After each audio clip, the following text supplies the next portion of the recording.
He thought he was growing a beard, but it turns out he was very wrong. You're listening to the Beat Motel podcast, and we need to warn you that we like to use words like fuck, shit, and syndicalist, butty scrutix, angry flap, and foot biscuits. And we don't often bleep those words out, apart from because we're not complete animals. But if you understand that and you like music, then listen on. Hey, as I was going to say the voice, it's my voice. As the voice said, this is Beat Motel, and welcome along. We talk about music. We have a theme every episode, and then myself and my co-host pick 4 songs each, and we chat about them loosely and without much fact-checking. So Dr. Sam, my usual host, is off for the summer, so I have a series of guest co-hosts. And I'm very pleased to say my guest co-host today is none other than Mick Derrick from a band I like. What's the name of your band, Mick? The band is called Prolapse. Yes. Just out of interest, and we'll get on to talking about music in a minute, but I've known about you guys for a long time. I mean, I chatted with you in person when I was like 17 years old at Norwich Arts Centre. So that was you. I remember. No, but I do remember because that was at the door. There was the records and there was the fanzines, and there was this wee boy. You weren't the wee boy with the arm in a cast, were you? No. There was a guy who used to come, really wee boy, in an arm in a cast, and he sold fanzines. So I've never been that wee. I'm quite a tall lad, but first time I can't remember what tour it would have been. Well, it would have been first album because you had all the painted covers with you that you painted yourself, and second one you were with Gorky Zygotic Monkey, and speaking to other Mick, and he was telling me sadly that you'd been dropped. Well, everyone got dropped by Cherry Red. Yeah. So long time ago. But we Pure Morning got dropped so they could sign us. But then Pure Morning went on to become Clinic, and they got really famous. And then we just get dropped again anyway. So Pure Clinic got one over on us in the end. In the end. I hesitate to ask because I'm sure a lot of people do, and I've got to know where's the name. I mean, was there a reason? Was it just horrible? No, we just were looking for a really depressing name, and then we came up with that, and then we thought it's a bit horrible, and then we got signed to Cherry Red, and we couldn't change it. We played a few gigs in London, and people started for some reason coming to see us quite a lot, and we got signed, and the name stuck with the single, and that was it. There was nothing we could do about it. But it's probably a bit of a curse because it is a name where people either like it, but they're usually people that are into Fetus or people that are into Throbbing Gristle. But then people who would probably have liked us look at the name and go, I'm not listening to them. Listening to them. I like Slowdive and I like Krautrock. I'm not listening to Prolapse. They're probably some horrible, like... It does sound like it's going to be grindcore or something. Yeah, exactly. Throbbing Gristle would probably be about the closest, I'd think. Yeah, or worst case scenario, loads of dready kind of stuff. People would think we were crusties. So it was the worst name ever, and then we just had to stick by it and tough it out, kid on that we meant it. I generally say when bands choose names, it just becomes like a mnemonic. It stops being the thing, doesn't it? You don't think of like the Charlatans being fraudsters or stuff like that. So no, you don't. And it's I suppose the seal of approval came from Stephen Pastel, who just said, I don't know, it's just a name. I think it's quite nice. And I thought, well, okay, if Stephen Pastel can think Prolapse is a nice name, then anyone can. So there you go. That'll do. And the T-shirts get me some funny looks occasionally, but it is what it is. Right, on to the music. So we start every episode with a riff of the week. So the riff of the week for Beat Motel is just something stuck in your head, something you think's neat, or just something you want to highlight, just anything at all. So Mick, here's your riff of the week, and it starts like this.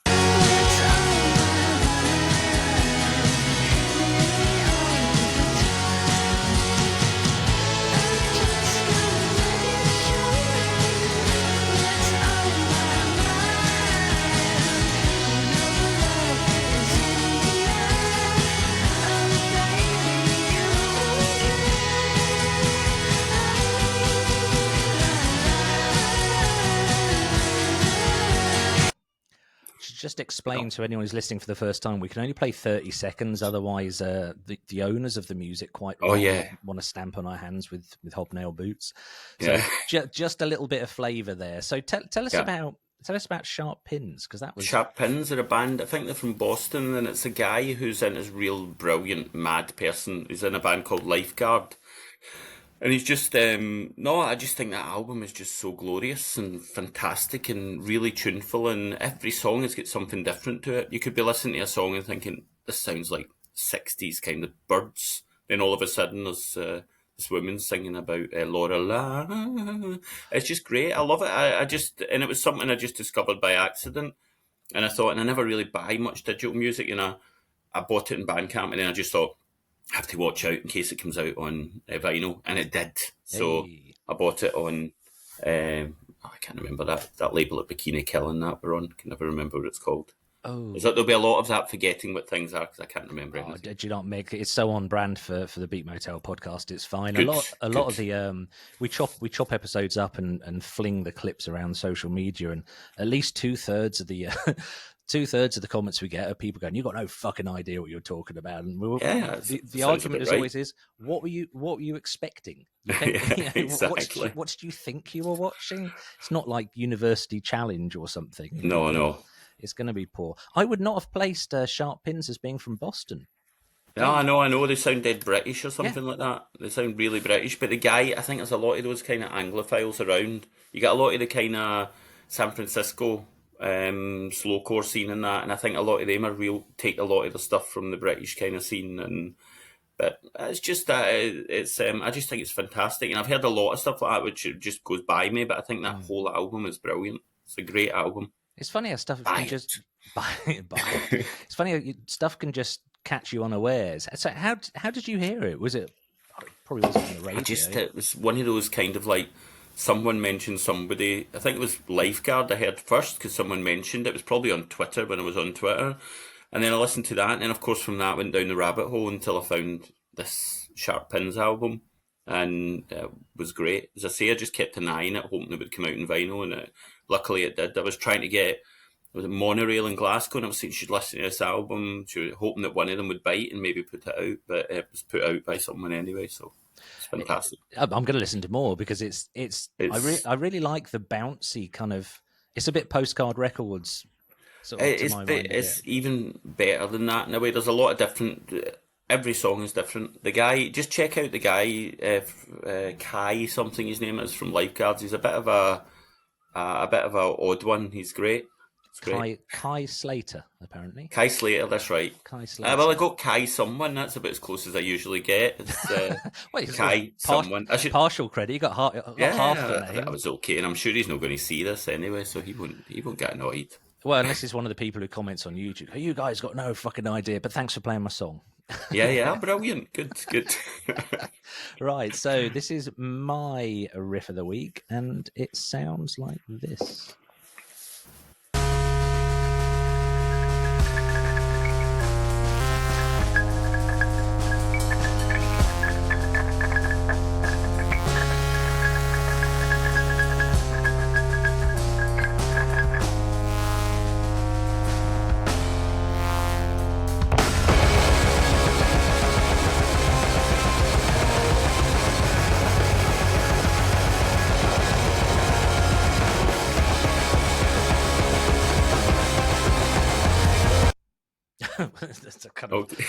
What was that then? That was good. It's a band called University, which is a challenging band name to then try and find out information about. I saw them at a music festival in Ipswich we have called Brighten the Corners, and they're really good at just picking bands that are not quite what you'd expect. The song is called Diamond Song, and the reason I chose it is the EP that this band put out last year was very good. It's very kind of math rock. They're from Crewe or somewhere. Oh, okay. So I was expecting the album to be more of that, more of the same. You know, the classic thing where the old tried and tested thing of release an EP, that sells all right, release another one, the label starts to go, okay, we ought to get an album out of you now. But just don't deviate, you know. Do Yeah. the same thing. This album, either they didn't get the memo or the label just Yeah. has given them free reign, because say the EP was very math rock, very kind of sort of emo Midwestern kind of that. The Yeah. album, I don't know what's happened. Yeah. It's absolutely brilliant. I chose it because I'm really cheered that a really young band, I think they're like 18 or 19, has recorded an album with all that pressure from being on a decent label and whatever, and just done Yeah. Yeah. something really odd. That's Just brilliant. something That really happens with strange. it. If you start a band really early, I think that happens sometimes that you start off with one sound. They probably recorded that single or made that single up when they were 15. Mm. And since then they've grown up, and like that 4 years of growing up between 15 and 19 is about 100 years for us. And then they just suddenly come with something mental because they're like, we don't play that shit anymore. It's like, so no, but you kind of hear that a lot. There's a band in Oslo called what is it? When I Was a King or something. And I seen them when they were like about 14. Mm. And then I seen them again, exactly the same kind of thing when they were 20. And I went up to them and I went, "Yous were dead wee the last time I seen you." And yous were like, and he went, "Yeah, well, we kind of grew." And I was like, We "Oh grew yeah, up. okay then." Anyway, but they also sounded completely different the first I time. I See, really like that. I mean, I love bands that progress. That some of the genres I like. So I've in recent years I've got into some of the sort of Scandian Finnish metal, which I never saw yeah, coming. That came as a complete surprise to get into that. And the genres, they push the envelope a little bit, but you kind of know what you're getting. There's no yeah, sort of massive surprise. And a band, there's a Finnish band I like called Insomnium. They've done about 6 albums, and you could yeah, probably jump between them without being able to spot that much difference. But being a sort of an indie kid when I was younger, a band has to progress. It has to yeah. And do something. It has to push its luck just to sort of see if the audience is going to accept it or not. unless you prolapse, you just do the same thing. You Because that's what you got to do. You just got to do the same thing all the I time. know. I'm not having this. I'm not having that. I mean, this podcast isn't an interview podcast. We get asked to Uh-uh. interview people. We say no, but there's a thread from Pointless Walks to Dismal Places to the last album of yours I heard was Italian Flag, because I haven't heard the new album yet. But there's a thread. But no, Italian Flag's your pop album. That's the one Yeah, that I think. yeah. A lot of people say that. That's the one that Mogwai play really, really high on the stereo when they're driving, doing their tours, seemingly. But I just see it as how much I used to be able to shout to how less I can shout now. That's how I see our albums. That's No, I'm joking. But it's but going back to death metal, funnily enough, black metal. My friend, really good friend, is the guy that's written the encyclopedia of black and death metal. He knows everyone, and you go to the pub really. in Oslo, and you sit. His name's Harold Fosberg, I but was about to ask that. you go to the pub in Oslo, and you maybe meet Harold, and you'll be talking to somebody. You go, "Who's that wee guy with the grey hair there?" And he'll go, "Have you met so and so from Mayhem?" And you're like, "Oh yeah, that wee old man is the guy from Mayhem." So it happens quite a lot actually. But he told me, I'm sorry, I'm going to go on just about this because he No, told us this funny story. There's this tiny little village called Fussa in the west of Norway. It's tiny. It's actually where my sister-in-law comes from. I mean, it's tiny. It's probably a quarter of the size of Swindon, right. probably even less than that. And it's got 4 death metal bands, and it's the highest density of death metal bands in the world. Like So that. No, it's no, I'll let you on a secret, Mick. We do choose songs for this. So obviously we've been emailing, and I said, I need you 4 songs, and I need a riff of the week. It's no, very loosely hung on that. Kind of like, yeah, if you want to follow a thread, you go for it. I mean, good, I think good. the favorite thing you said so far is that wee old man from Mayhem. That's just Yeah, but there's a few of them, and they all look the same. They're just there's usually a quiet, unassuming grey-haired guy sitting in a chair, and you're like, "Oh, I should get that guy a beer," and it's the guy for me. there's So funny. things like go to metal gigs in London because I live Ipswich, so it's nearby. I borrow Yeah, my wife's Prius because I don't have to pay the congestion charge, and it's very rock and yeah, roll. But yeah. Of course. I go to extreme metal festivals once a year in Helsinki. Dr. Sam, Yeah, my usual host of this, yeah. My it's very friend, good. he goes to them as well. The guy, he sells his book there and everything. I Probably meet him. in the 4 or 5 years I've been doing that, I have never seen somebody else who looks anything like me. And anyone listening to this, not watching, I have curly white, bright white hair. And I look around the audience and I think, which of these guys has shaved their head because they don't want people to see their curly white hair? But yeah. makes go on. The guys from Mayhem, basically. They don't even dress in any kind of way like you would recognise them. They're just like brown leather jacket, a bit like Marquis Smith or something. They would look more like him.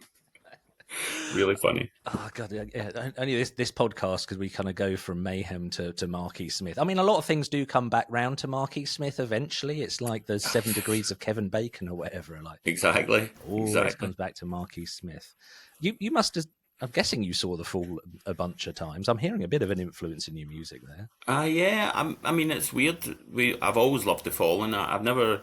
Yeah, it probably is an influence, and I never went out to do it. The drummer is a massive Fall fan. He's totally massive. Everything now, you know everything they've ever put out. But yeah, I've seen him quite a few times here in Oslo, and seen him quite a few times. I gave him a big kiss one time as well as he came off stage, a big smacker on the cheek, and he just kind of went like that, smiled, really happy. It's quite nice. And I've banged into him with a pint glass. We're going in the toilets at Manchester University, and we're both going in. I had a plastic pint glass, and we both just banged into each other. Plastic pint glass just collapsed. Both of us get soaked with beer, and he just looked up at me and went, and ran away. I was just like, ran out like scuttling off. Yeah, just like in a. And then I met him on a train going to Ely. It was the other time. 3 times I met him, just random places.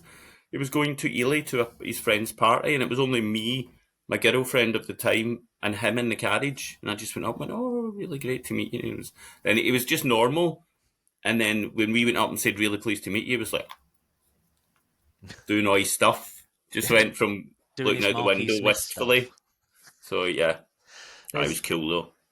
Just the idea of Marquis Smith going to Ely's like going to Ely. I know it's near here, but Ely's like the edge of the map and Tron. Like you the train station there. You look one way, there's beautiful cathedral. I mean, it's an amazing city.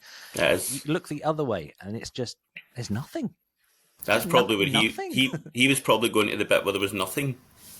Just to stand in a field with a can of cider and good. Go like that. Right, so we haven't even we ought to reveal the topic for this episode. So we curate a massive, impossible list of topics, and I always like to ask the guest to choose the topic. And you chose one that's been on the list since the start, and we've never been brave enough to do. So, what is the theme this week, Mick? It's Peel Sessions. Now, on the surface, it looks like it would be a very simple, very straightforward topic for us to each choose 4 songs, but I was surprised how long it took me, but I won't give away too much. I'm going to play your first choice, and your first choice is this. Come on! Hey.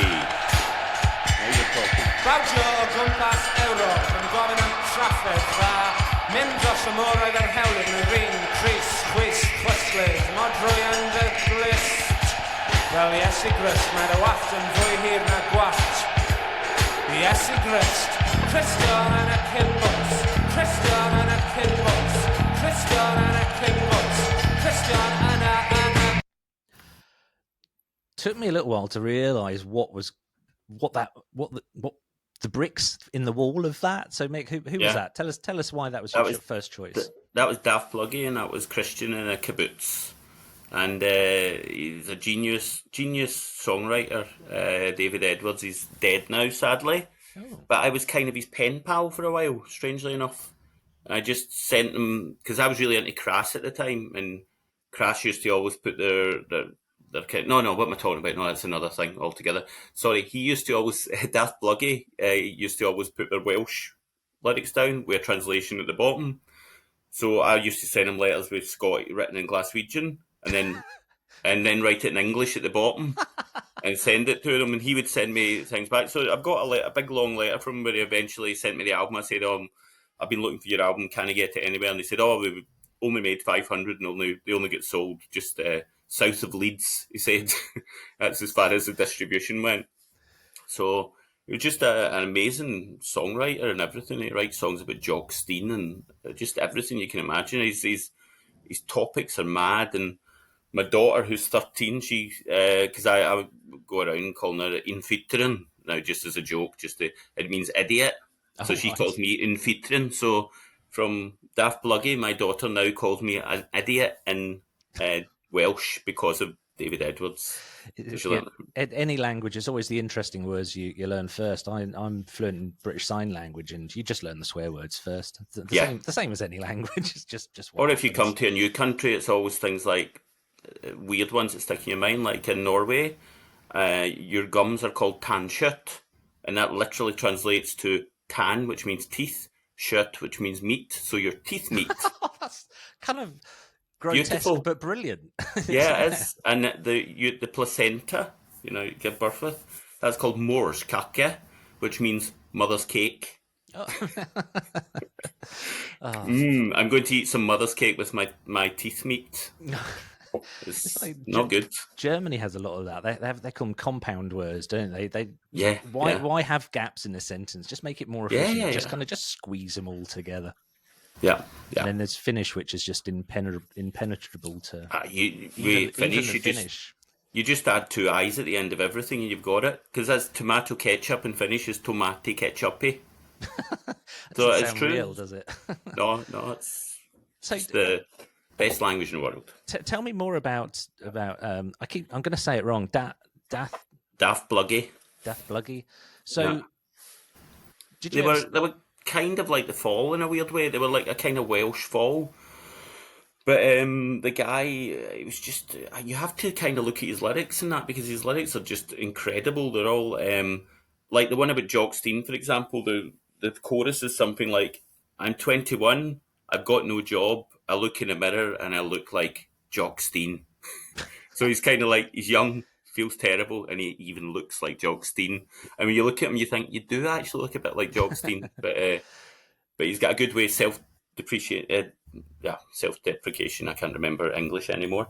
He's got a great way of kind of like delivering his lyrics, and interesting guy. So did you ever see them live? Because it sounds a bit like Never. Coil. Coil sort of chopped stuff up, and Throbbing Gristle.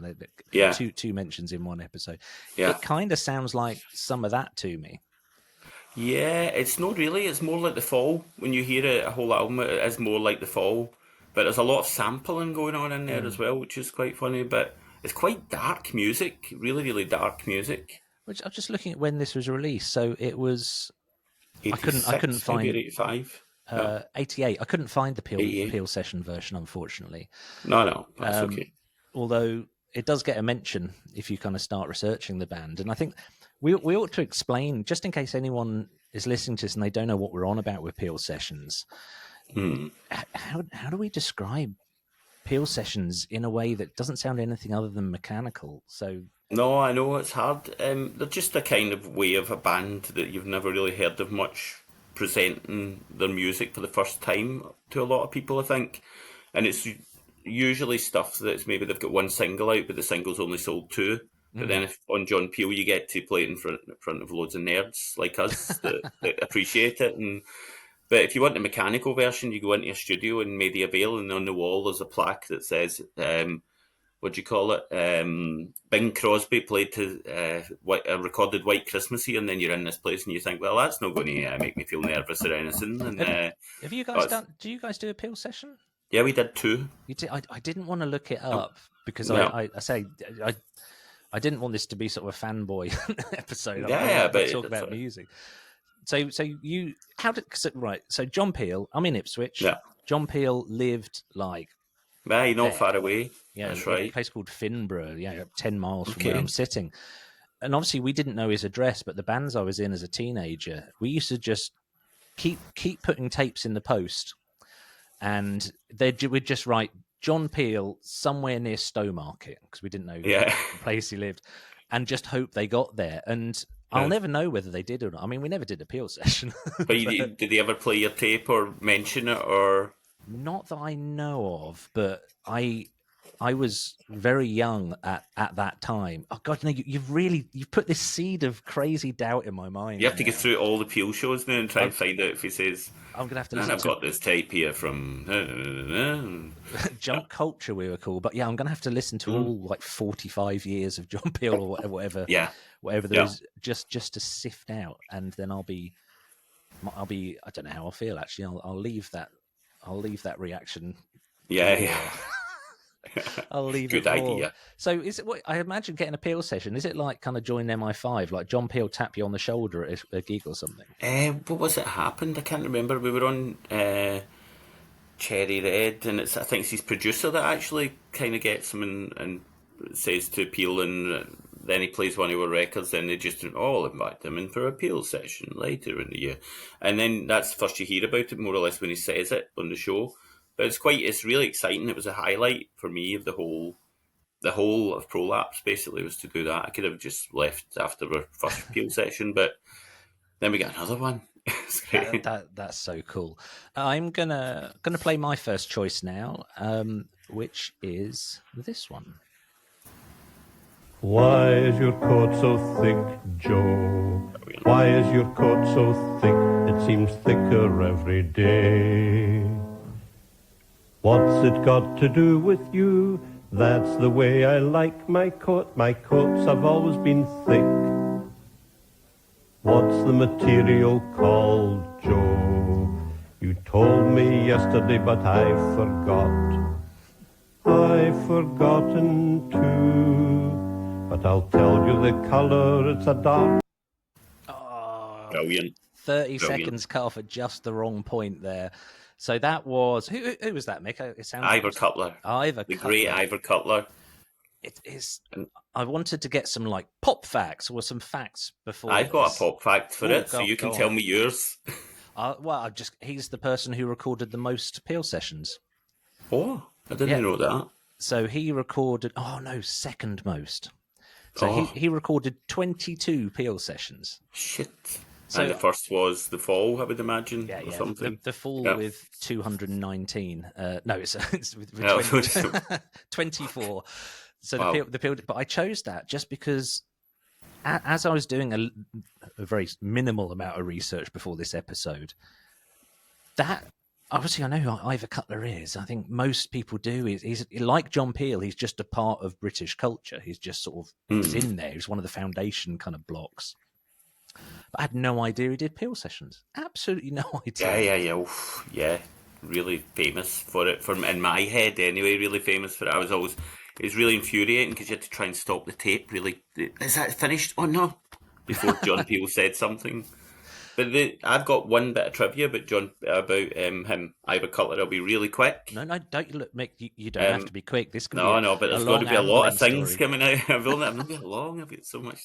No, my friend Jackie got asked out by Ivor Cutler. She worked in the Poetry Library in London. Ivor Cutler asked her out when she was in 28, 30. And it was quite a funny thing because she went round his house and then he was quite kind of like almost cravat and quite louche and quite kind and then she just had to kind of get out of there. It wasn't nothing dodgy, but she just thought, oh no, it's a bit weird. But the song by what are they called again? Franz Ferdinand, called Jacqueline. That's about that incident because they know her as well. So there you go. There's a weird roundabout Ivor Cutler reference. Well, I'm just trying to think how we can relate it back to Marquis Smith, just to like go the full journey, just to go the full way around. Marquis Smith. Oh, there must be something there. There must be something.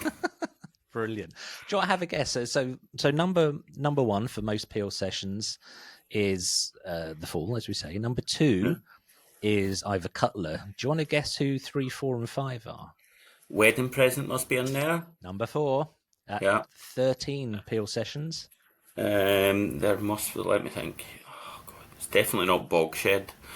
Let me think. Who else did he totally and utterly love? Oh no, I'm going to kick myself, but yeah. I don't know. Number 3 is Loudon Wainwright III. Oh yeah, one of the last sessions I listened to was a Loudon Wainwright the third session. I don't know why that surprised me as well. I wouldn't have known that. And then it must be somebody for the 70s. Well, I'd say Loudon Wainwright III did 16 Peel sets. I mean, these Wow. numbers are incredible, aren't they? Just think how Yeah, much. they're brilliant. Even if you went and did a Peel session every time a single came out or an album came out, that's a lot. So, Yeah. kind of wondering, like, comedians do what they call the work in progress shows. So when they've not written the whole thing, they'll go out and just practice it. Yeah. And I was looking at this going, right, Vivian Stanshall, 12 Peel sessions. Was he Yeah, that's right. He did loads. I forgot about that. But I still wouldn't have thought it was that many. That's mad. Surprised. So number 5 in the list anyway. It's not a name I know. Michael Chapman. Yeah, no, I'm thinking the thingy Chapman from the Glaxo Babies. Michael Chapman. Oh, no, yeah, I've got a feeling he is a 70s kind of singer guy. Oh, let's see. British Could be wrong. singer-songwriter who, bloody hell, get this. Michael Chapman, I'm reading. Oh, was he in Family? The band Family? Ooh. No, okay. No, Forget. I This is know. like a quiz, a pop quiz now. I think I'm going to stop while I'm It's ahead. a pop quiz when neither party knows the answer. Which is most of the pop quizzes I go to. You're in a band. You'll be good at pop quizzes. No, I think at Always least the a person disaster. the person asking the question should know, and I don't. So I'm looking it up now. I'm going to have to read from Wikipedia here. Michael Chapman, 24th of January 1941 to 10th of September 2021, was a British singer-songwriter and guitarist who released 58 albums. What? Put that into context. It looks like he was slacking with his pills. Yeah, definitely. Taking it easy. Displaying a fusion of jazz, rock, Indian, and ragtime styles. I'm looking to. That sounds absolutely the most horrible combination of music ever. Can you say that again? Can I just hear how terrible It's that is? a fusion of jazz, rock, Fusion Indian, jazz. and ragtime styles that made him a cult I mean, hero. ragtime. That's horrible. Ragtime. I love buying very, very old books, especially if they're about music. And I was about to form a new band, and I was like, I want this to be based on something that no one's done before. I want to like genuinely try and do something new. And I was in an antique shop, or like a junk shop, where they just pile stuff up and it's all really cheap. And I found some musical score from the 1940s that was like ragtime music. And I was like, I'm going to look at this. I'm going to look at the scales they use. And I looked at it, and the biggest problem is I can't read music, so I don't know what I was thinking. Yeah. Really. But ragtime, was that just like out of tune pianos and people warbling in the back of pubs? And drinking tea with vodka in it or something like that. Horrible music. Like, it became quite big in the 60s with Bonzo Dog Doodah Band, used it as fun, but oh my god, it's horrible music. It's interesting. I mean, Coil are easy listening compared to ragtime, I think. So it's interesting you mentioned Bonzo Dog Doodah Band. We've already mentioned Vivian Stanshall. I always kind of assumed that was kind of Bonzo Dog Doodah Band. I just like saying that. I just assumed they were sort of a wink. Oh, they were dead funny. So to bring it back to Ivor Cutler, was Ivor Cutler a similar kind of knowing wink, sort of an awareness of slight absurdity? Well, he actually he founded the Noise Abatement Society. He actually founded that. Really? And it was because he didn't want loud stuff going on. So he actually founded the Noise Abatement Society. And so he really kind of, I think he started off, like, he's in the Magical Mystery Tour, I think, in the front of the bus. He's a tour guide. So he started off with, they kind of knew he was a bit of a kind of, he didn't start off with that. He was doing records in the 50s. And people thought it was quite obscure and funny. There's a single, his very first single is him with a banana skin on his head. It's a bit Reeves and Mortimer. So I think he just went for it a bit kind of like comically, but then he just got into deadpan delivery, so you never really knew whether he was being funny or serious. Oh, the deadpan delivery for stuff like that is really what makes it. I'm a writer, and I self-studied comedy writing, which, for the way, ruins enjoyment of comedy. It's just it just destroys it. Whereas being a musician doesn't, because you're never going to be that magical mix of other people's brains that makes up bands. But I read there's a good Mark Twain essay about how to write humor, and it's basically, if you're writing humor, or if you're telling a funny story, don't you dare let up that it's funny, because. For one thing, if you laugh at your own joke, you're stealing a bit of joy from the other people, but also it's just not as funny if you tell a joke completely dead. So Yeah, I have a couple totally. of kind of fascinating, but the little lyrical kind of start to the track. Well, I didn't say what the track was called. It's called Joe's Thick Coat. Yeah. It's just, I love just how meandering it is. It's like, oh, Yeah. that's a thick coat, yeah, and I know I like my thick coat. What's it made of? I can't remember, but Yeah, I'll yeah. find out. And if I see it tomorrow, I'll let you know. And the word that I got cut out is blue, just in case anyone's wondering. It says the color is, and then they went, Yeah. it's blue. Just to, That'll make people want to, you shouldn't have said that, so people went to find it for themselves, basically. Would have been good. Sorry, I'm just opening the can. Spoiler alert there. Yeah. Okay, let's go for your second choice. And your second choice is this.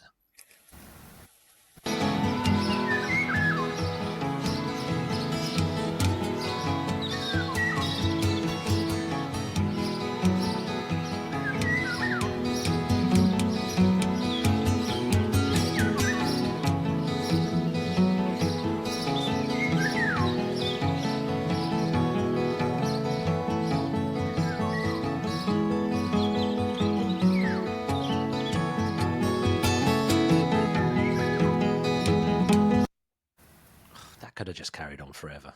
It's great when it starts, but I love all the birds at the beginning as well. I think it's great. It's like a record's kind of, it goes in, that record goes in with that, and then she stops singing about a minute before the end, and it just ends with that. It's just brilliant. Can you say her name? Because I can't say it.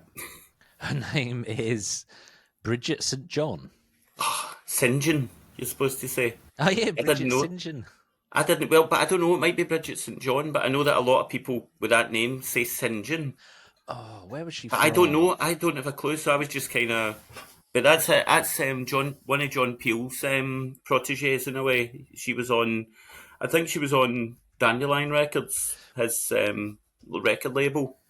You're An amazing, absolutely right, yeah. like an amazing British folk artist. Beautiful singing, delivery, really, just amazing kind of like folk. I love it, totally love it. I struggled to find like a really good 30 seconds to pull from this, and I'm kind of annoyed that I didn't get her voice. But I kept searching around and I couldn't find the right bit, so I chose that because of the bird sound. But I also chose that bit because it's such an organic recording. The guitarist was someone called John Martin. Well, he contributed towards it. John Martin, the Scottish folk singer who was a violent drug addict and alcoholic. He plays lovely. He's great. He's brilliant. There's a really good interview with Sonic. Is it Sonic Youth? No, Blondie, with Debbie Harry and Stein, and they're in a boarding house in Glasgow, just having played the Apollo in Glasgow. And John Martin turns up completely coked out his head, and ends up this massive, big, crazy, violent fight happens, and that was kind of typical John Martin. If you ever kind of, he looks like a hippie, but he's a completely giant. I think he's about 6'5", and yeah. Should read about him. Why are we talking about him right enough when we're supposed to be listening to Bridget St John or St John? Or I think kind of like Deborah Harry. I'd like to think she'd probably stick up for herself. I think kind of her background and where she's from, I think probably wouldn't take any shit from the likes. I think they just say that it was just this crazy guy came. They just kind of talk and they just get out of there because I think it's going tits up basically. I like stories. I don't like, not because of the violence, but I like stories where people don't quite get who somebody is first. John Cooper Clarke was on Adam Buxton's. Do you know Adam Buxton? No, I know the name. No. He's one of those guys who's been around sort of British pop culture for very, very long time. He does a brilliant podcast, and it genuinely is brilliant. He was speaking to John Cooper Clarke, and John Cooper Clarke was living for a short while in Amsterdam, and John Cooper Clarke's housemate was Nico. Yeah, that's right. I remember reading about it in a book, actually. Oh, it might be the same story I'm about to say, but they both had a habit at the time, and they were struggling to get some drugs. And this guy eventually turned up, and it turns out it was Chet Baker. Okay, shit. And he left, and like they found out days later. This, at the time they didn't care, but years later, he was like, "Oh my god, that really was, wasn't it?"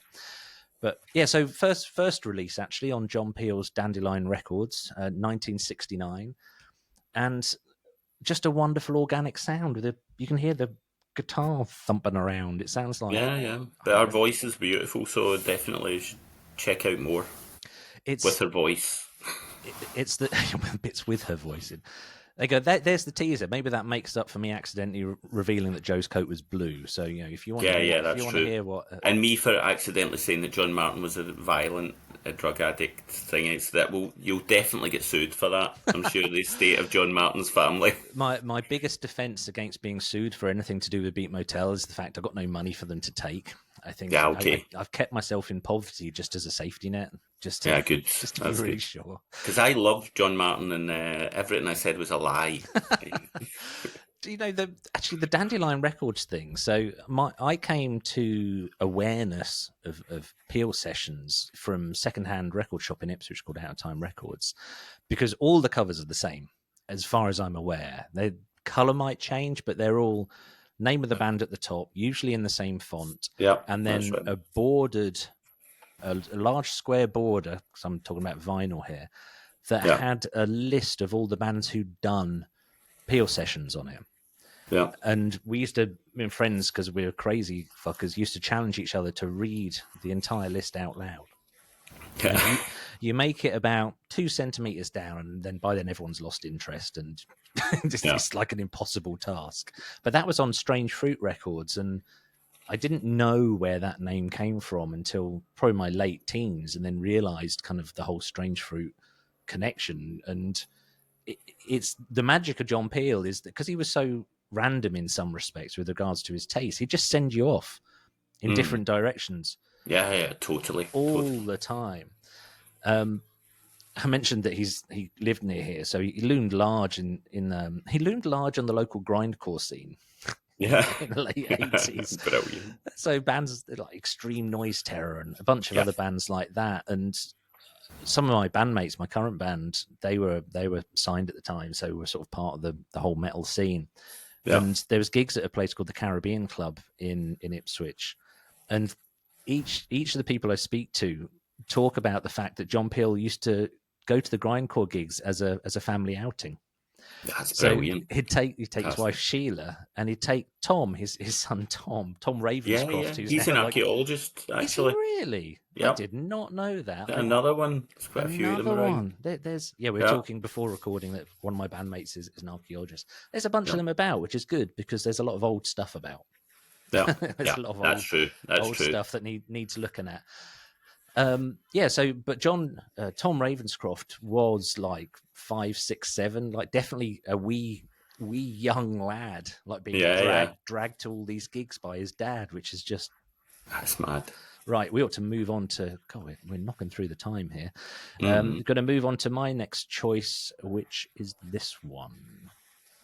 Session tonight. This is Buddha. Happy birthday, Buddha. Happy hunting, happy hiding, happy New Year. I hope you get yourself together.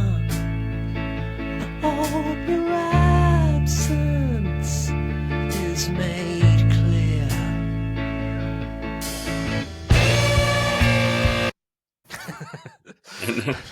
That's no fair. Yours had actual singing in it, and mine's just had burps. But what was that? That was the Auteurs. Do you remember them? Band called I loved it. I've still got the album actually. The book, his book's worth a read. Luke Haynes' book it's good because he's very knowingly a grumpy bastard. Yeah, okay. And he's quite open about it. And when I first started reading, I was thinking, I'm not sure I don't want to read another like autobiography where someone's trying to like justify some of their terrible behavior. For one thing, Luke Haynes didn't have any terrible behavior, not really. No. But also he's so self-aware of his grumpiness and his reputation that it's just quite playful. Like he talks about how much he wishes he hated Noel Gallagher, but he lives around the corner from me. He said, so the problem with trying to hate Noel Gallagher is each time I bump into him, he's so charming, and I walk away going, bastard. Yeah, but, it's a good read. It's a good book. Cool. But I never understood why the Auteurs never got big. They were like really, to me, they were better than all the kind of the Sweds of the time and stuff like that. I thought they were great. Auteurs. Luke Haynes in the book agrees entirely. Oh he, yeah, good, good. they Then were, that's okay. I won't read the book then because I've wrote it in my own head by the sounds of it. but I chose this one because the Peel sessions were a way quite often of getting a glimpse into what was coming from a band. So just kind of Yeah. getting a little peek through the door of the rehearsal studio. But in some cases, the Peel session versions could be better than the final recorded one. And this Yeah, I song, think so. Happy Birthday Buddy, it was a B-side off the Auteurs EP Light Aircraft on Fire, which is kind of like death throes of the band, really, sort of, the final days. But they used the Peel session version on that EP. Are Yeah. you reasonably sure? This might Yeah, be one of yeah. those ones where angry commenter like Bill Froth 289 in Don't worry Idaho's- about that. All the angry comments will be about John Martin now. There'll be loads of you. You'll just get taken off YouTube, I think, for that. No, there's some great Peel sessions. There's one by the House of Love, and they did an acoustic version of 4 tracks. I think acoustic version. It was Shine On was one of them. Okay. And it's amazing. It's much better than the actual single, which was great anyway. But they did these acoustic versions that were just like brilliant, absolutely brilliant. There's And you'll never like I've got it in a bootleg double single thing and showing off. Should have taken it with me and showed it. and here it is. Yeah, and it's worth nothing because Discogs won't put it up because it's a bootleg. So there you go. Got it forever. Being a young music fan, going around record fairs buying bootlegs used to get us so overexcited because we'd get really into a band and then find a live bootleg. And, like you got that teen obsession with bands. You know what all the liner notes say. You know what year everything came out, the producers, what everything about it. And we'd find a live thing and you'd look and you'd go, oh my God, I don't know any of these songs. And yet somehow it came out the same year as their debut. Like, I am definitely buying it. And it'd always be because the bootlegger just didn't know the band. And they'd listen to the first few lines of the song and go, I don't know, he mentioned dental floss there. This must be the dental floss song. Right, let's move on to your third choice, which is this one. Rivers running blue, gonna head us across the ocean. What we were told to do, the alphabet of Nepal, the alphabet of Sudan, the alphabet of Mexico, the alphabet of Mexico, the alphabet of Mexico. No. Is it Blood Soup? I can't remember which song it is. Yeah, Blood Soup. Yeah, But Blood Soup. I love, they're a Leicester band. From before I moved to Leicester, I lived in Leicester from 90 till 2003, but they were a band that Peel played a lot. They had a lot of Peel sessions, but I just love them because they've got such, they can't really sing in a way. It's like the Fall of that, but they can. To me, they're like the best singers in the world. And the lyrics are just amazing. The guy just writes, like if you see his songs, he never really seems to have many choruses. He just seems to start writing and doesn't stop till the song's finished. And it's just a big line of like writing. It's really amazing lyrics. Just like a sand timer or something, like start Yeah, writing yeah. lyrics now, just whatever comes out. But it's quite crafted, his lyrics. It's not like the stuff we do where we just kind of make it all up as we go along. His is really, he's thought about it, but it's great. It's really... The sound of that, it did remind me of a few things. So that's 1986. Yeah. January 19th, apparently. So I'm in danger of having actual facts here. But Yeah. I love that organ sound. Yeah. It just... It's a kind of really weird mix of styles because it is from 86 and they have got really classically 1986y songs as well that sound a bit like, John Peel type music, if you know what I mean. They're a little bit kind of like DIY sounding, but then they go suddenly in for songs which are get like Hammond organ and echoing and really 60s-y stuff, but then they make these lyrics up that are just totally mental. They're more mad than any psychedelic band from the 60s, I think. Well, so Great stories. That is not a million miles away from something Doors ish. Yeah, in a way. I know what you mean. I'm not a big Doors fan. It makes me think of Echo and the Bunnymen as well, where they used to always end the set with all the kind of Doors stuff in a big long loop. But no, yeah, in a way, it does sound a bit like the Doors, but I wouldn't have thought that at the time, and that would have put me off. So I'm glad. I've always just been a sucker for anything with that organ sound. I don't know if Yeah, it's me 'cause too. I was Me too. raised going to church or something. Yeah, I just identify funky church, funky church. Oh, I did go. The church I grew up, my parents still go to, was very sort of modern, happy, clappy. I learned how to be in a band by playing in the church band, and we used to. Yeah, but that's same with where like when I used to go to chapel when I was a wee boy, Catholics, and having the folk group they called it, and the guy that was the drummer, he was kind of really into jazz drums, and it was like the people singing in the church like "Our Father that art in heaven, hallowed be thy name," and then the drummers, yeah, we used to kind of just go for that, just to say, "Oh, we can watch the kind of like the drummer; it's going to be a laugh." Brilliant. He's So this tiny wee guy. Great. we had the opposite. The drummer at the church I went to, he was a giant of a man. I mean, like Hagrid size. But he played Yeah. a teeny tiny little drum kit, and all the drums were see through. And I thought, what is it you think we need to see? Like Yeah. the other side of the drums. It's so important to have them see through. That was great. I'm gonna look more into that, just because I love finding bands that necessarily did they sort of escape out of the confines of Leicester, or were they one of those bands that sort of No, stayed? they made one album. They were on Intape. They were on Matt Riley's label. I think it was Intape. Oh, Matt Riley had his own label. I didn't know that. Yeah, Intape was called. And so, but they never really escaped Leicester. And the funny thing is, we played in London and we asked them to support us. They went and reformed for a very short time again a couple of years ago. Oh wow. And we asked them to support us. They went, "Yeah, we'll play if we can play London," because it was almost they hadn't really played London that much. And I mean, this just shows you how little they'd really, like you say, never really escaped the confines of the Leicester bubble and stuff like that. But I love finding stuff like that, because growing up as an elitist indie kid, you love music that other people don't know. It's like a real sort of dickhead thing about being into that kind of music.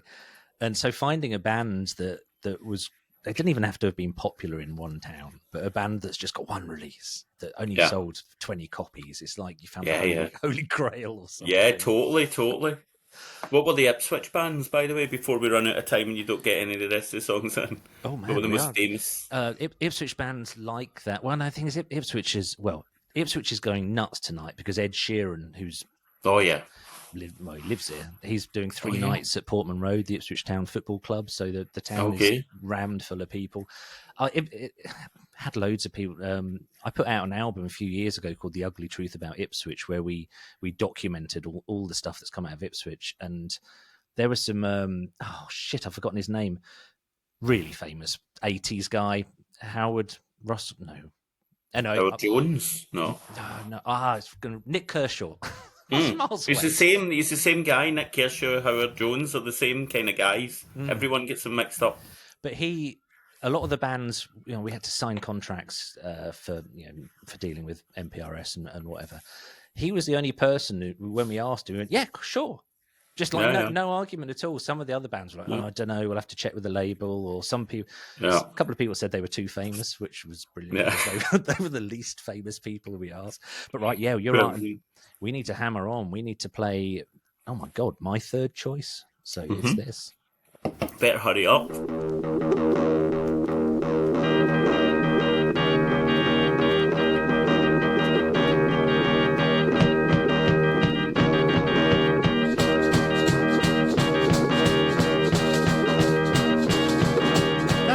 Was greedy and the outlets were clogged. The rats were biting cats again and everyone was stuck. Just another Sunday lecture, just another commercial venture. School has left its scars on me, work doesn't... That was good. I picked that at random. I'll be completely honest. I got a massive long list of all the Peel sessions there were. And I just thought, I just want to just go utter random. So that was a band called the Desperate Bicycles, and the song. Yeah. They were one of the first DIY bands, actually. They were one of the. Yeah, them and the Mekons would have put out the first truly indie singles. Desperate Bicycles. I like it. It did not go the way I thought it was going to go. The singing sort of starts and it sort of ramps up, and then it actually starts to get tuneful. And yeah, that's another thing I'm going to look up. But yeah, to save money, they put both songs on the 7-inch on one side, so they didn't have to pay for the cutting. Yeah, that's right. And it's got a blue triangle with a cycle in the middle, I think. That's the one. Yeah, so remember it well. That was me just grabbing something at random just to prove that. Well, that was a good one. I think now we have to really hurry up and get mine in now. I think I got only got a couple of minutes, hurry up. Right, so here's your final choice. What's it?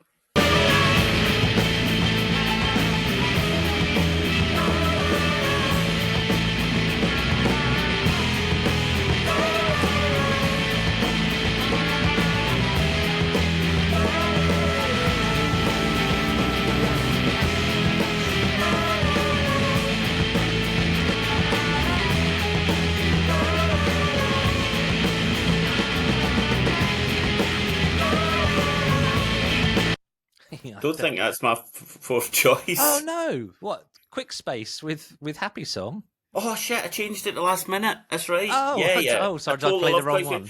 No, it wasn't that. No, it was Happy Song, but I've just always used to listen at the beginning. But I actually changed it, because at the very last minute I had Sophisticated Boom Boom, which is a Scottish band who I totally love.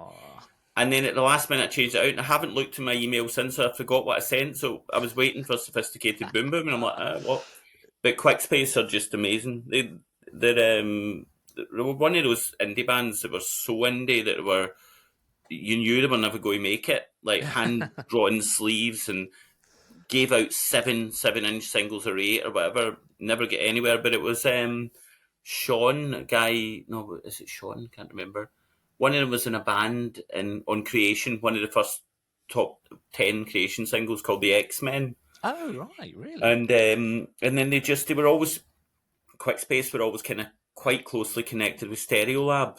Tom Cullinan, I think, maybe had something to do with them at some point. But so they were always together. So we kind of, when we went to London, we'd kind of meet Stereolab, meet them. And I just loved it. I actually preferred them more than Stereolab. The sound is fantastic. The singles are the best. I would say just get the singles. So really unusual. Dead unusual sound. I love bands like this, especially like the real focus sort of DIY ethic. But it is, you look at them and it's a bit like Teenage Romance. Ice Doomed. But there's such a romanticism and glory in that. Yeah. In that. Right, we better hammer on and play my last choice, which is this one.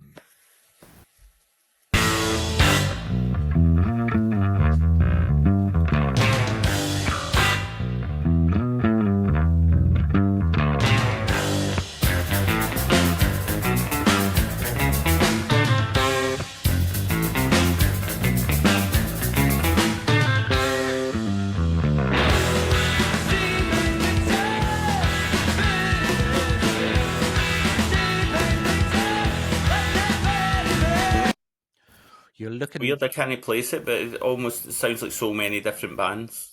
Who is it? It's Firehose. Which is hell. I should have known. Brilliant!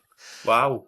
And I chose this just as my final track. Just if anyone's listening to this and they haven't gone down the, frankly, never-ending rabbit hole of Peel sessions, I chose this because I had no idea Mike Watt had ever been into Maida Vale studio.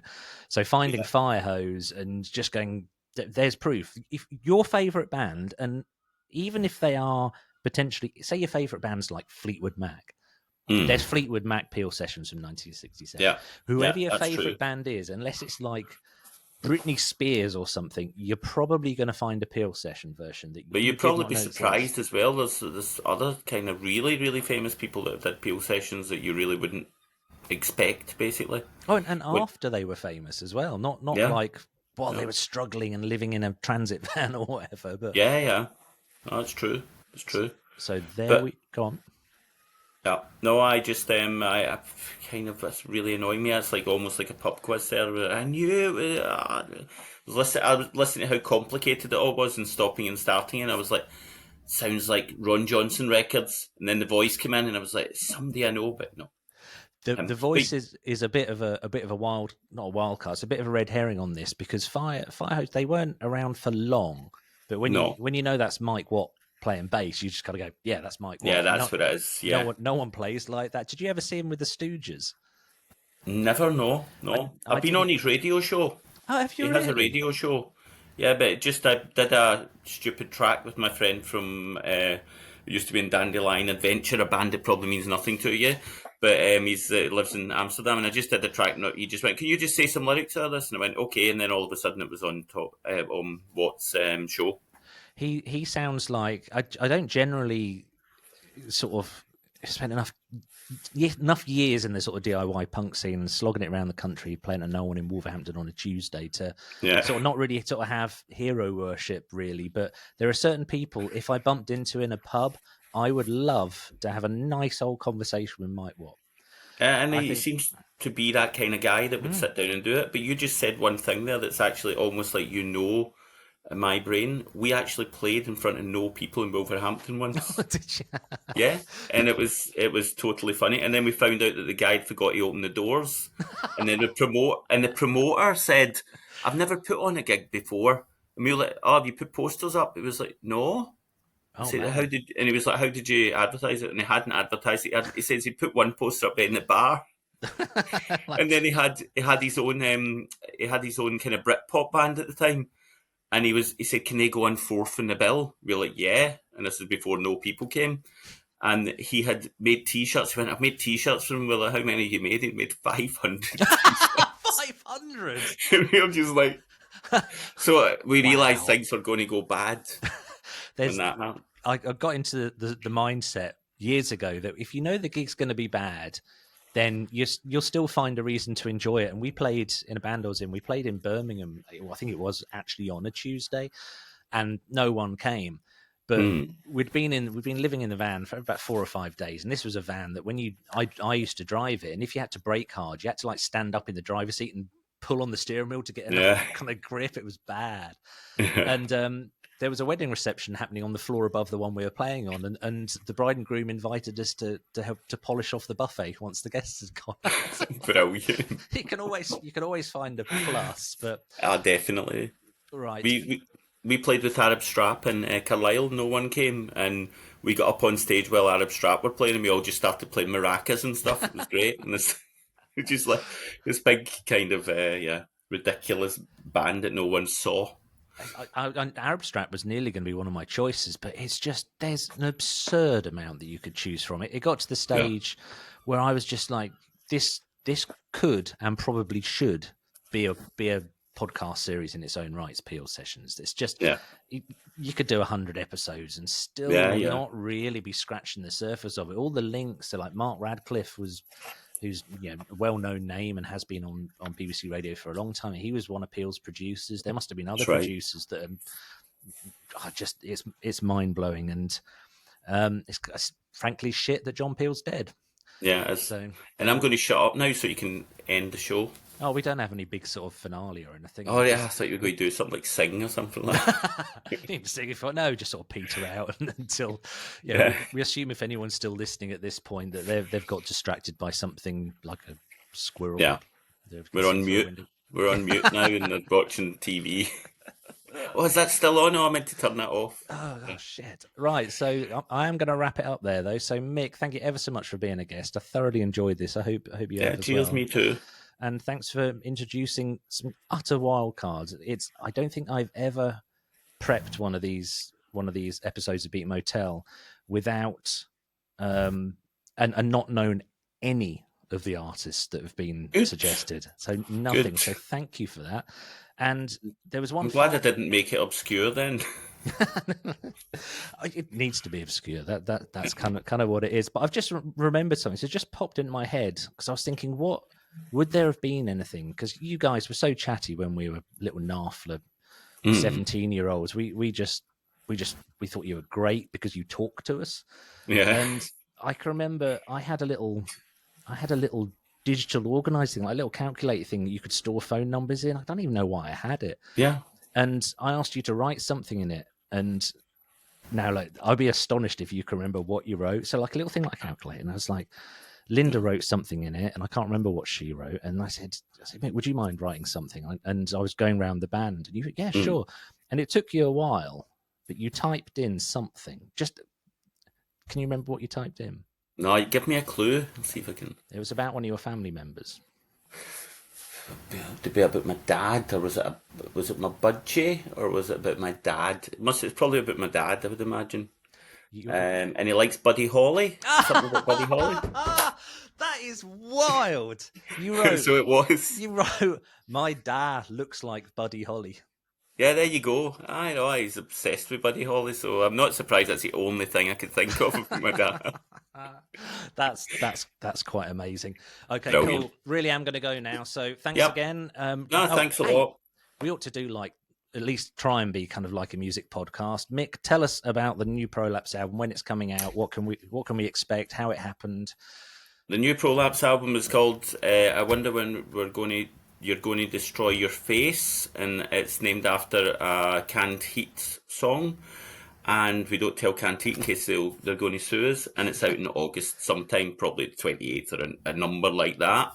And we are playing in Glasgow some gig, and lots of gigs in October. Excellent. But So not there you Ipswich. go. Not even Colchester this time. So Not Colchester, not Ipswich. I think the closest is probably going to be London do or you know, Bristol. Do you know how this recording, how this came about? No. Oh, yeah. Dave told me. So I was, for the listeners, I was at Brighton the Corners, which is an Ipswich like multi-venue music festival, and it's a cool thing. Like 80% of the tickets are sold to people who live outside East Anglia, so it's a real cultural sort of thing. And I came out of the Corn Exchange, and this guy came out wearing a Prolapse t-shirt, and it was the new. Not the new single, the one before, and with is it a bus shelter or something on the front? Yeah.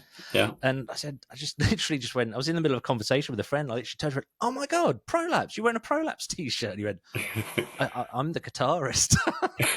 Brilliant.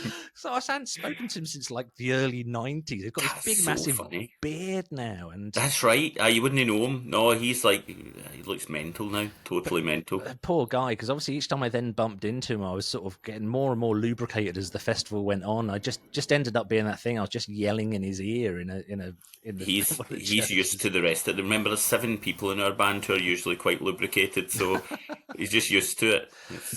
I can remember hearing a little bit. I missed most of it, but you did a tour diary for would have been the evening session. Yeah, Marianne Hobbs. And the tour diary was mostly, I don't know if it was you, but it was you and other bandmates singing songs really loudly in the back of the van, and that made up the bulk of the tour diary. Superb. That's all I remember about it. I was thinking about that the other day, and it was just total nonsense. That's all I remember. It was total nonsense, and then we saw a guy with a really big packet outside the pub, and we kept going on about it. That guy, that's really big. So there you go. I don't know if you can bleep out the word packet on your podcast. No, but that was it. And Marianne Hobbs, because she wasn't expecting it. And we were just going, that guy's got a really big... It was just an old guy, but it must have been an appy on or something. I literally didn't make the connection. I was like, packet. I was thinking, oh, right. No. So somebody heading to the post office with No, it wasn't even parcel. that. And Marianne Hobbs just was going on a tour diary from Prolapse. And then we said that. She was just she couldn't really talk after that. She just was killing herself laughing. But she's usually so kind of, quiet and... But she just was killing herself laughing. She couldn't really do anything after that. That's fantastic. Oh, I'm gonna have to press stop recording. I don't really want to, but that was awesome. Thank you very much, Mick. Great. Thanks. It was nice to talk to you.